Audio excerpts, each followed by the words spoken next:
It was once a vibrant part of the local economy. But now the Bristol Mall stands vacant. Music echoing through empty halls, but nobody listening. Outside, the parking lot is cracked and filled with more weeds than customers. You're looking at 49 acres of sadness and failure.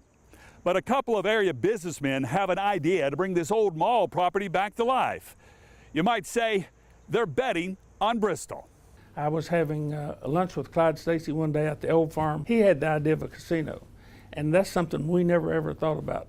But instantly I saw the real opportunity to have a business that would make sense and to take Bristol from where it is today to a big-time success. Jim McGlothlin, a man who made his fortune in the coal industry, is the chairman and CEO of the United Company.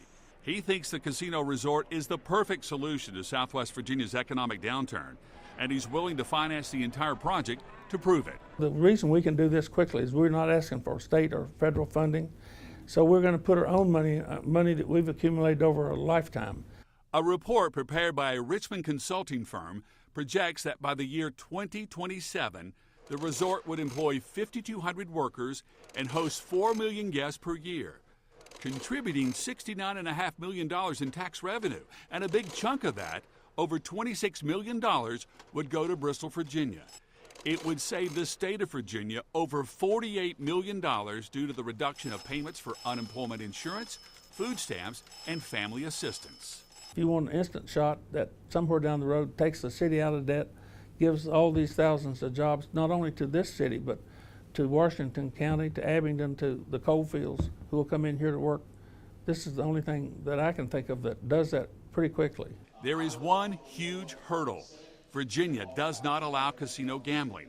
The project will only proceed if the existing law is changed, and that is a big if. So would you be happy if we just even had a referendum to vote for it? I think that's what's going to happen, and that's what should happen. And I think the argument with the General Assembly is very simple.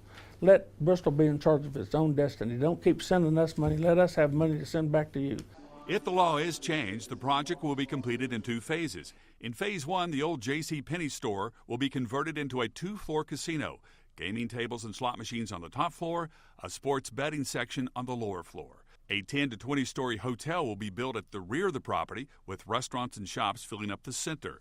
The old Sears property would become a children's area, separated from the casino, with games, activities, even free daycare for the employees. Phase 2 adds a conference center where the former Belk store once stood, and plans to convert the movie theaters into a music venue. Have you come up with a name for this? So I want to call it Moon Valley. Moon Valley. Let me get this straight. You're wanting to put a roller coaster all the way around the mall and call it Moon Valley? Yes. Wouldn't that be fun for the kids?